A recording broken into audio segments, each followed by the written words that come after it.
During our couples therapy session, my fiancée said, "I've been unhappy for years.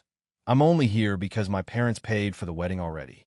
The therapist looked shocked. I stood up. "Then let me make this easy." I called her parents right there on speaker and offered to reimburse every penny. Her mother's response was, "Original post. 32 male, ended my engagement in a therapist's office approximately 5 hours ago while my fiancé's mother listened on speakerphone.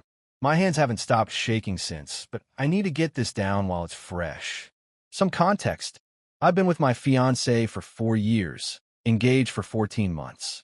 The wedding was supposed to be in 6 weeks. Everything was booked: venue, caterer, photographer, DJ, florist. Her parents had contributed $35,000 toward the wedding.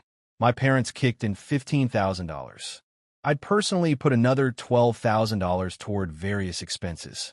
Total budget, around $62,000 for what was supposed to be the happiest day of our lives. Things have been rocky for a while. Not fighting exactly, but disconnected.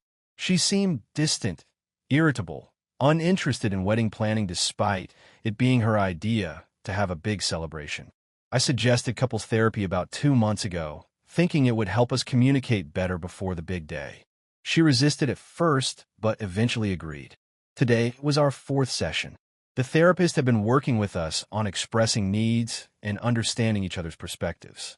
It had been going okay, surface-level stuff mostly, but today the therapist pushed deeper. "Therapist, I want to try something different. I'd like each of you to share one thing you've been holding back. Something you haven't said because you were afraid of the reaction." I went first.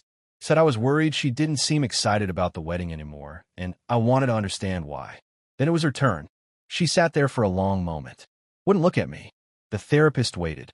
I waited. Finally, she said, "I've been unhappy for years.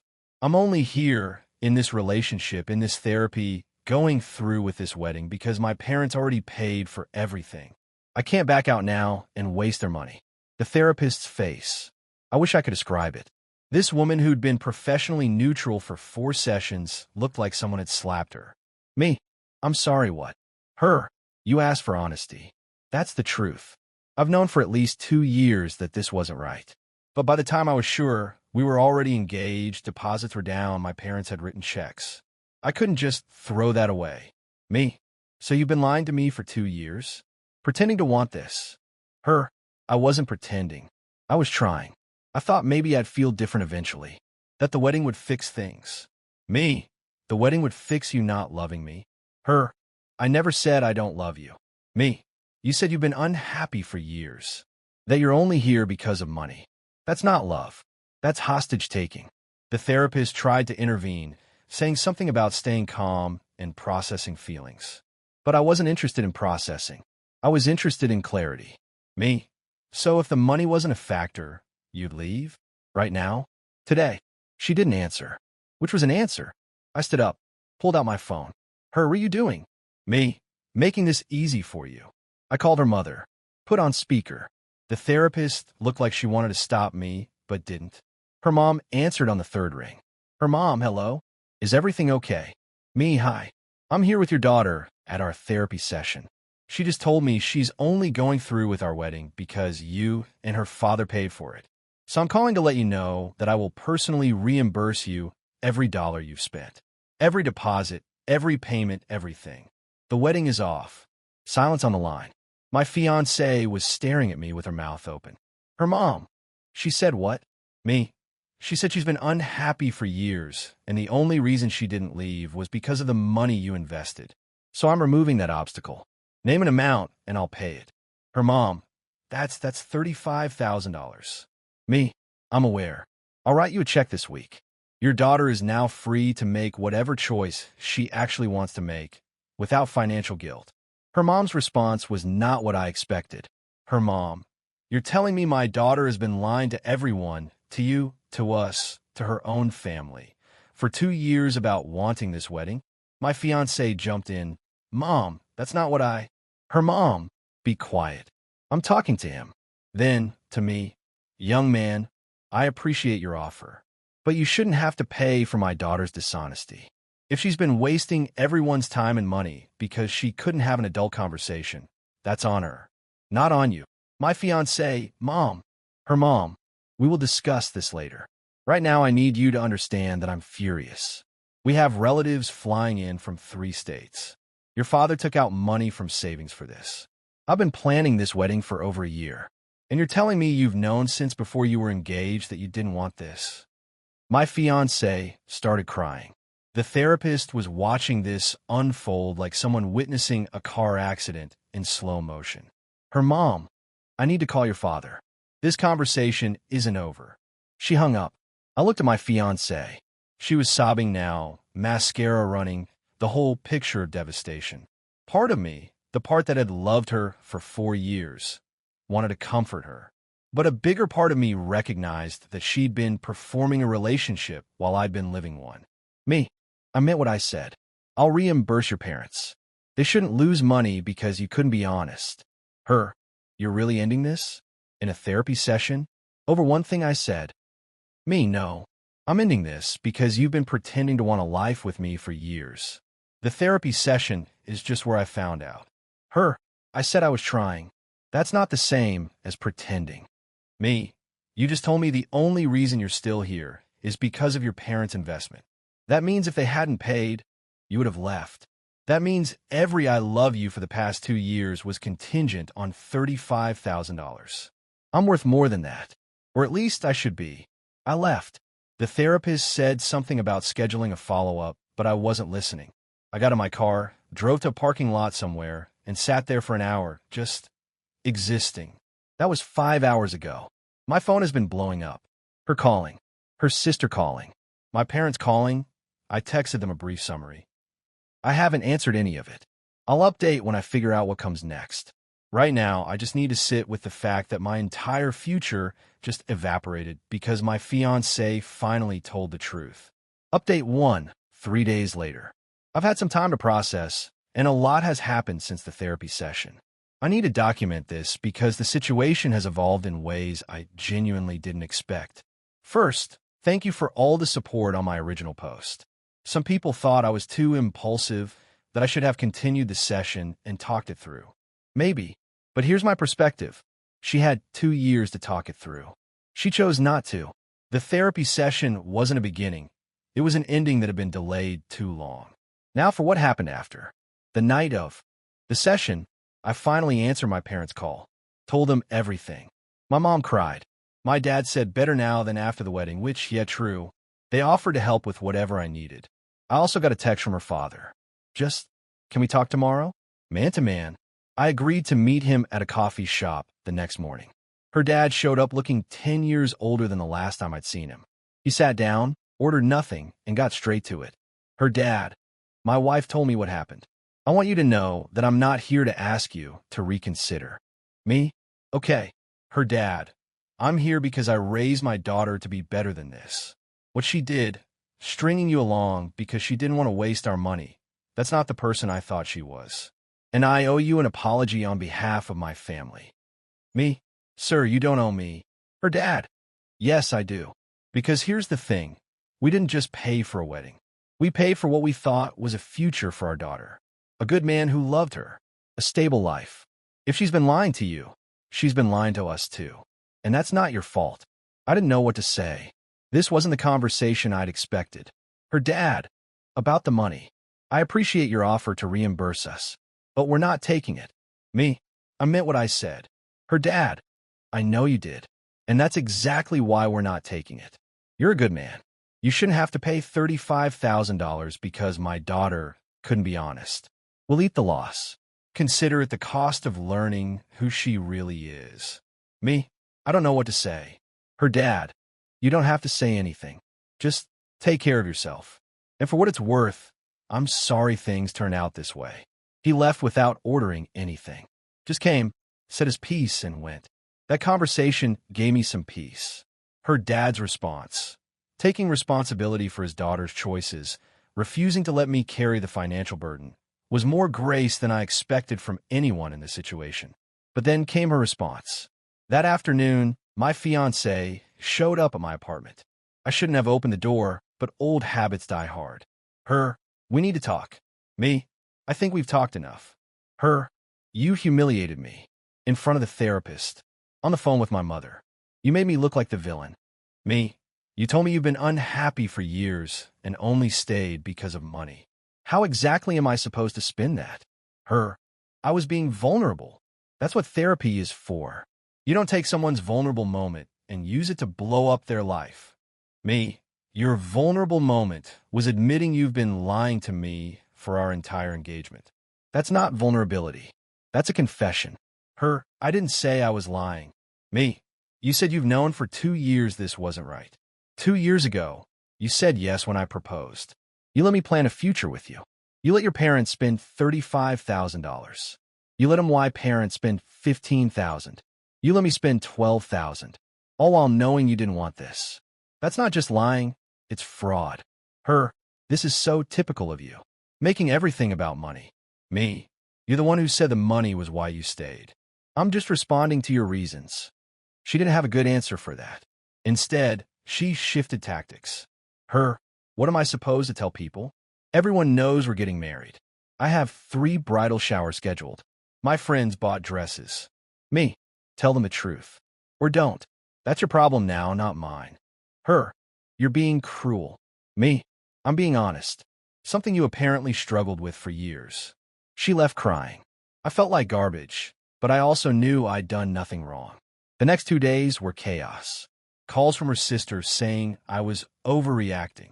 Texts from her friends calling me heartless. A message from her college roommate saying I was throwing away something beautiful over one bad therapy session. I didn't respond to any of them. Let them think what they want. But here's where things took an interesting turn. Yesterday, I got a call from an unknown number. Against my better judgment, I answered. It was her cousin, someone I met maybe twice at family events. Her cousin, hey, I know this is weird, but I wanted to reach out. I heard what happened. Me, okay. Her cousin, listen, I'm not supposed to tell you this, but I feel like you deserve to know. What she said in therapy, about being unhappy and staying for the money, that wasn't a slip. She's been saying that to people in the family for months. Me, what? Her cousin. She told me at Easter that she wasn't sure about the wedding but couldn't back out because of her parents' investment. She told her sister the same thing. She told our aunt. Everyone knew except you. Me. Everyone knew. Her cousin. Not everyone, but enough people. And nobody said anything because they figured it was just cold feet. That she'd come around. But the fact that she actually said out loud in therapy to you with a witness, that's different. That's real. Me. Why are you telling me this? Her cousin. Because what she did wasn't fair. And because I think you should know you're not crazy. She's been telling people one thing and you another for a long time. You deserve better. I thanked her and hung up. So that's where I am now. Processing the fact that my fiancé's own family knew she didn't want to marry me and said nothing. Processing the fact that I was the last person to learn the truth about my own relationship. More updates coming. Update 2. 7 days later. Things have continued to develop, and I want to share what's happened because this situation has gotten more complicated than I anticipated. After learning that multiple people in her family knew about her doubts and said nothing, I took a few days to just be angry. Not productive, but necessary. Sometimes you need to sit with the rage before you can move past it. Then I started dealing with practical matters. The wedding cancellation itself was a logistical nightmare. I spent an entire day on the phone with vendors. Here's the damage. Venue, $8,000 deposit lost. Non-refundable within 60 days of event. Caterer, $4,500 deposit lost. Photographer, $1,500 deposit, but she agreed to apply it to a future event, which was kind of her. DJ, $500 deposit lost. Florist, $2,200 deposit lost. Her dress alterations, not my problem, but apparently $1,800 down the drain. My suit and groomsmen rentals, $1,100, partially refundable. Total losses on my end, from my $12,000 contribution, approximately $7,500. Her parents are eating their $35,000. My parents got some refunds and lost about $6,000 of their $15,000. Combined, We all lost roughly $48,000 on a wedding that was never going to be happy. I sent her parents a letter, actual paper letter, seemed appropriate, thanking them for their graciousness about the money and apologizing that things ended this way. Her dad texted me a few days later saying he appreciated the gesture and wished me well. Her mom hasn't contacted me, which is probably for the best. Now for the Messier stuff. My ex-fiancée has apparently been telling people a very different version of events. According to mutual friends who've reached out, her story is: I ambushed her in therapy by pushing her to say things she didn't mean. I overreacted to a normal expression of pre-wedding anxiety. I publicly humiliated her by calling her mother without her consent. I'm financially manipulative because I offered to pay back her parents. Somehow this makes me the bad guy. She loved me deeply, and I threw it all away. The narrative is wild, completely disconnected from what actually happened. But I've learned that people process rejection by rewriting history, and there's nothing I can do about how she chooses to remember things.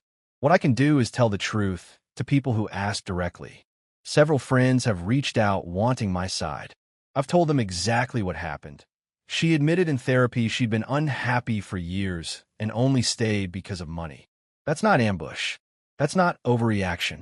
That's responding to information that fundamentally changed everything. Some people believe me. Some clearly didn't. A few unfollowed me on social media. That's fine.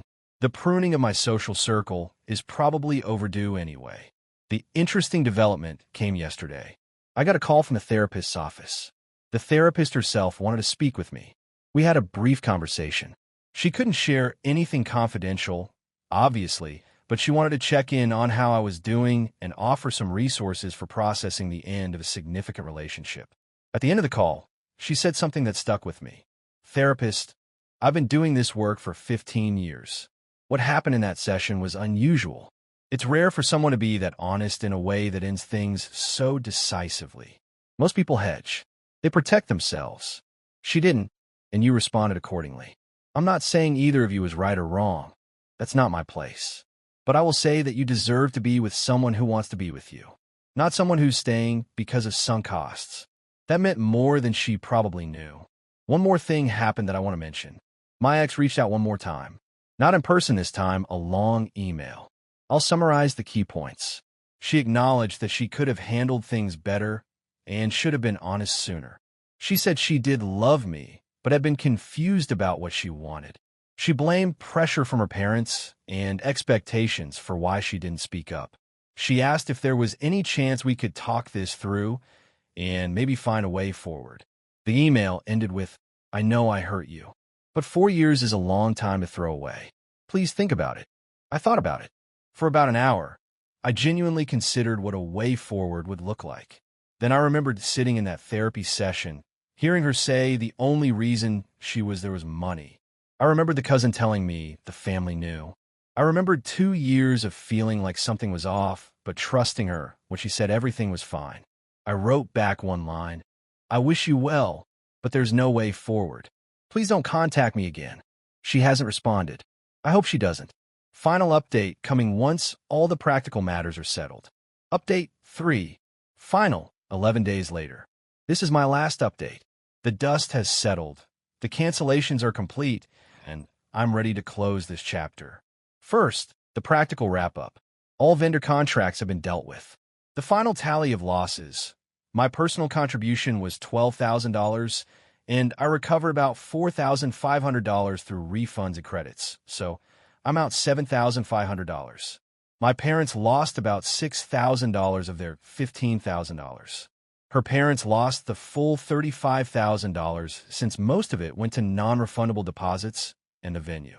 Her dad reached out one more time to ask if I wanted to split the total losses more equitably. I declined. Not out of spite. I just want a clean break. Taking money from them, even offered freely, felt like it would create an ongoing connection I didn't want. He said he understood. We shook hands metaphorically over text. That's probably the last I'll hear from him. Second, the social fallout. My ex has apparently committed fully to her version of events. From what I hear through the grapevine, friends of friends, social media glimpses before I blocked everything. She's positioned herself as the victim of a controlling, emotionally unavailable man who abandoned her over nothing. A few key people have reached out directly. Her sister sent me a scathing message about how I destroyed their family and stolen their joy. I didn't respond. Her college roommate, one of her bridesmaids, actually apologized to me. Said she'd suspected something was off for months, but didn't want to get involved.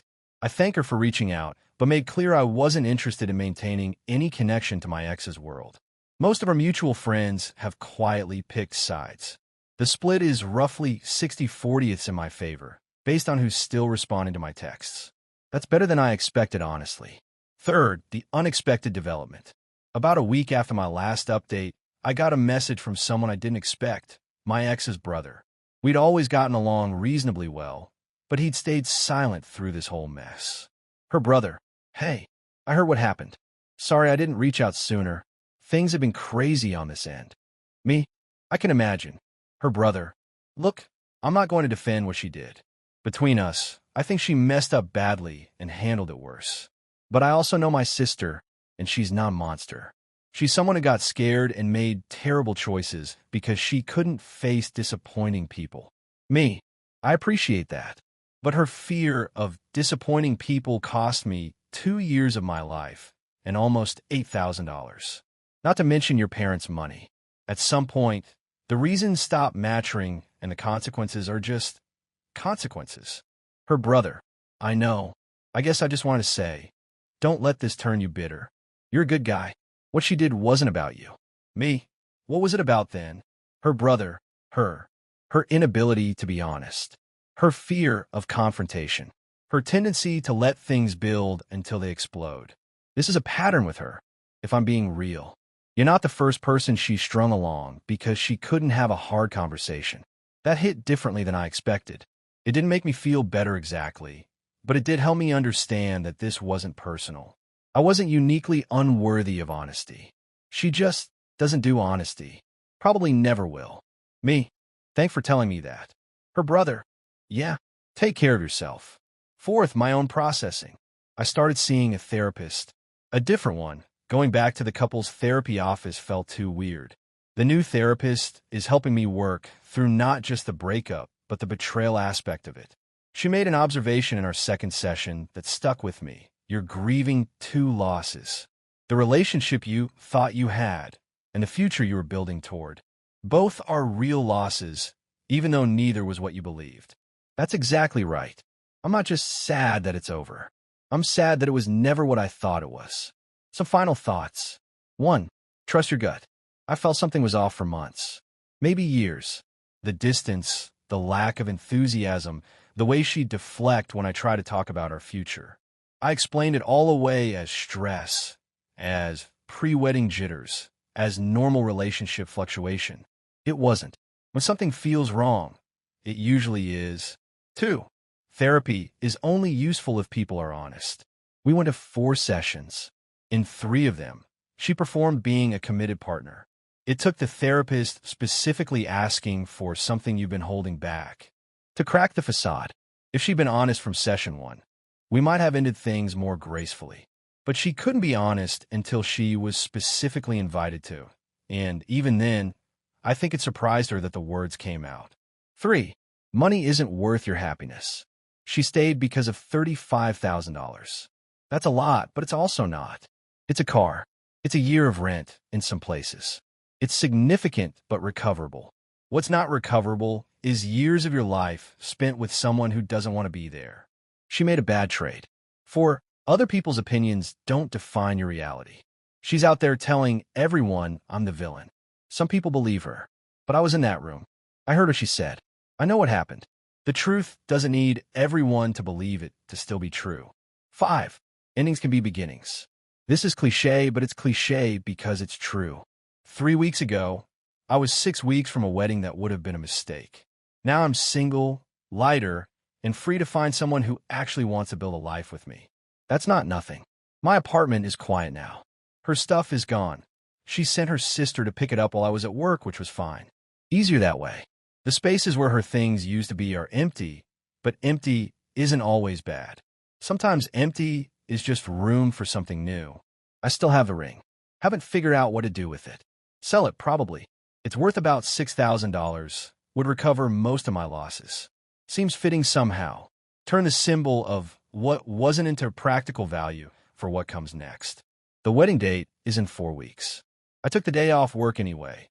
Not to mourn, just to not be there. I'll probably order takeout and watch movies. Something mindless. Something that requires nothing from me emotionally. Maybe by then, I'll stop checking my phone, expecting her text. Maybe by then, the mornings won't start with that split second of forgetting before I remember. Maybe by then, this will feel like something that happened instead of something that's happening. Thanks for following this story. It helped to write it down. To have strangers validate that I wasn't crazy for leaving, that I was right to prioritize being wanted over being convenient. For years is a long time, but it's shorter than a lifetime of being someone's financial obligation instead of their choice. I'm going to be okay. Peace.